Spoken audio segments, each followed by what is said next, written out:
সালামুন আলাইকুম। আমরা যারা কলমা তৌহিদের উপরে ঈমান এনেছি, সেটা হলো কলমা তৈয়বা লা ইলাহা ইল্লাল্লাহু মুহাম্মাদুর রাসূলুল্লাহ। নাই কোনো ইলাহ আল্লাহ ব্যতীত। মোহাম্মদ মুস্তাফা সাল্লাল্লাহু তাআলা আলাইহি সাল্লাম তিনি আল্লাহ প্রেরিত রসুল বা দূত। এটা খুব সিম্পল মানে, কিন্তু এই কলমা তৈয়বা হাদিস শরীফে এসেছে, ক্বালা লা ইলাহা ইল্লাল্লাহ ফা দাখলুল জান্নাতা বিল হিসাব। এই কলমা তৈয়বা অর্থাৎ লা ইলাহা ইল্লাল্লাহু যদি কেউ একবার পড়ে নেয়, সে বিনা হিসেবে জান্নাত চলে যাবে। কিন্তু আমরা কি সত্যিকারে জান্নাতে চলে যাব লা ইলাহা ইল্লাল্লাহু মুহাম্মাদুর রাসূলুল্লাহ পড়লে? কিন্তু হাদিসটা কি মিথ্যা? হাদিস মিথ্যা নয়, কিন্তু এর যে শাব্দিক অর্থ সেটা আমরা বুঝে না, মানতেও পারি না।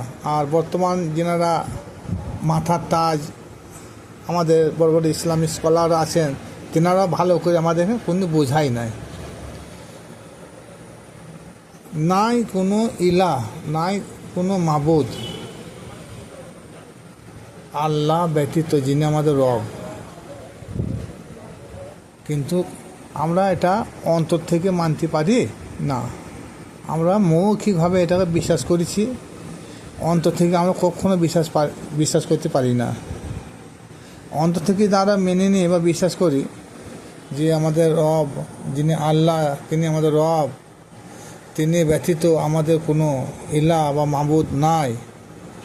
কিন্তু এটা হচ্ছে মৌখিকতা। কার্যক্ষেত্রে যখন আমরা কোনো কাজ করতে যাই, তখন কি হয়, আল্লাহ পাক রব্বুল আলামিন যেটা আদেশ করেছে সেই আদেশটা আমরা মানতে পারি না। শয়তানের আদেশটা আমরা মানার জন্যে উদ্ব্যস্ত হয়ে উঠি। আল্লাহ যেটা জায়েজ বলেছে সেটা আমরা মেনে নিতে পারি না, কিন্তু শয়তানের ধোকায় আমরা সেটাকে মানতে পারি না। আল্লাহ যেটা হারাম বলেছে সেটাকে আমরা মানতে পারি না। সেটা শয়তানের ধোকায় পড়ে আমরা সেটাকে আমরা হালাল করে নিই। তাহলে এর কারণটা কি? আমরা মুখে বলছি এক ইলাহ বা আল্লাহ, কিন্তু তৎক্ষণাৎ আমাদের এই কলমা তৈয়বা পড়া আমাদের কাজে লাগবে যতক্ষণ পর্যন্ত আমরা নাই কোনো সাহায্য, নাই কোনো মাবুদ, নাই কোনো হিতাকাঙ্ক্ষী, নাই কোনো সাহায্যকারী, নাই কোনো সুপারিশকারী, নাই কোনো মুক্তিদাতা, নাই কোনো বিধানদাতা, নাই কোনো আদেশদাতা আল্লাহ ব্যতীত। ওই রকম যখন আমরা অন্তর থেকে মেনে নেব, তখন ওই কলমা পড়া আমাদের কাজে লাগবে, যে কলমা পড়লে আপনাকে জাহান্নামে আগুন স্পর্শ করতে পারে না। এরপরে দেখুন সূরা নহলে 51 নম্বর আয়াতে আল্লাহ পাক রব্বুল আলামিন বলছেন, তোমরা বহু ইলাহ গ্রহণ করিও না। কিন্তু বর্তমান মানুষ বহু ইলাহ গ্রহণ করে,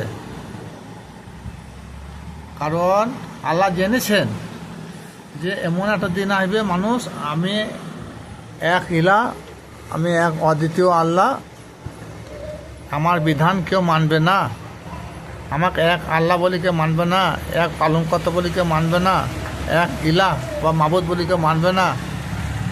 হাজারো ইলাহ তারা মানবে, হাজার মাবুদ তারা মানবে, হাজার রব মানবে, হাজার আল্লাহ তারা মানবে, তারা শিরকে লিপ্ত হয়ে যাবে। যেমন আল্লাহ পাক রব্বুল আলামিন বলেছেন, যে মানুষের মনের মধ্যে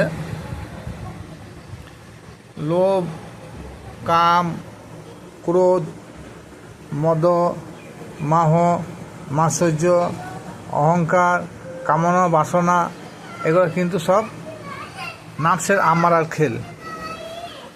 কিন্তু আমরা নাফসের আম্মারার আদেশ নিষেধ মেনে চলি, কিন্তু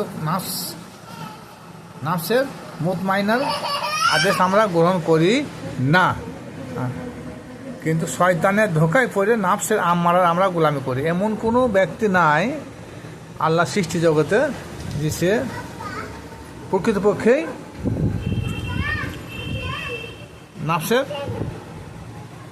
মুতমাইনার গোলামি করে। একমাত্র প্রকৃত যারা মুমিন এবং মুত্তাকিন আল্লাহ হয়ে গেছে। কিন্তু বেশিরভাগ লোক নাফসের আম্মারার গোলামি করে থাকে। আমি যাচ্ছি রাস্তায়, বাড়ি থেকে এক নিয়ত করে যাচ্ছি যে এইটা করব, কিন্তু শয়তানের ধোঁকায় পড়ে সেটা না করে অপরটা করছি। আমি যাচ্ছি নিয়ত করে এইটা বলবো, এটা না বলে অপরটা বলছি। আমি বলছি না এটা হারাম খাবো না, শয়তানের ধোঁকায় পড়ে হারামটাই আমরা ভক্ষণ করে নিচ্ছি। আমরা জানছি যে এটা সরল পথে গেলে মুক্তি পাওয়া যাবে, কিন্তু শয়তানের অসাশয় ধোঁকায় পড়ে আমরা কী করলাম, সেই সরল পথ থেকে বক্র পথে চলে যাচ্ছি, সরল পথে না গিয়ে বক্র পথে হাঁটছি। এই কর্মগুলো হচ্ছে শয়তানের কর্ম, এগুলো হচ্ছে নাফসের আম্মারার কর্ম। তাই আমরা নাফসের আম্মারার ফলে সবই গেল আমাদের জীবনের রসাতলে। আমাদের কর্তব্য যেন নাফসের আম্মারা গোলামি না করে নাফসের মুতমাইনা গোলামি করি। আর যদি এই কলমা তৈবার এই হাদিসটা প্রতি যদি বিশ্বাস রাখি, তাহলে আমাদের কর্তব্য সকাল থেকে সন্ধ্যা পর্যন্ত যে কর্মগুলো করব আমরা, সেটা যেন আল্লাহর বিধান অনুযায়ী হয়ে থাকে। কারণ দুনিয়ার সপ্তম আসমান ও জমিনে একমাত্র আল্লাহর দিন চলবে, অন্য কারোর দিন চলবে না, তাগুতের দিন চলবে না, এক দিন চলবে আল্লাহর। কিন্তু আমরা আল্লাহ ছেড়ে তাগুতের উপরে আমরা ভরসা করে থাকি। আল্লাহ হায়াতদাতা, আল্লাহ রুজিদাতা, আল্লাহ শান্তিদাতা, কিন্তু আমরা ভরসা করতে পারি না, আমরা অন্যের সাহায্য নিই। এটা কী হলো? তাহলে আমাদের লা ইলাহা ইল্লাল্লাহু মুহাম্মাদুর রাসূলুল্লাহ এই কলমা পড়া কোনো লাভ নাই। কলমা তৈবার যখনই আমরা পড়ব, অন্তর থেকে প্রত্যেকটা মুহূর্তে আমাকে ভাবতে হবে যা কিছু হচ্ছে উপরওয়ালার পক্ষ থেকে হচ্ছে। আল্লাহ হচ্ছে বিধানদাতা, আল্লাহ হচ্ছে সৃষ্টিদাতা, আল্লাহ হচ্ছে সৃষ্টিকর্তা। প্রত্যেকটা সাবজেক্টের উপরে আমাদেরকে সেই মহান আল্লাহ রব্বুল আলামিন, তিনি আমাদের ইলাহ, তিনি আমাদের মাবুদ, তিনার পরে আমাদের বিশ্বাস করতে হবে। কারণ আমরা যেন তাগুত পূজারি না হয়, আমরা যেন শিরক না করি। কারণ সমস্ত গুণা আল্লাহ পাক রব্বুল আলামিন মাফ করবেন, শিরকের গুণা আল্লাহ পাক রব্বুল আলামিন কখনো মাফ করবে না। তবে শিখ কি, আমরা শিখ যেটা বলি সেটা শিখ নয়। কুরআন কি বলছে? ইন্না আমওয়ালাকুম ওয়া আওলাদুকুম ফিতনা, নিশ্চয় ধন সম্পদ, সন্তান সন্ততি তোমাদের ফিতনা। কারণ তফসিরে ইহা বলা হয়েছে এটা সবচেয়ে শিরকে আকবর। আসসালামু আলাইকুম।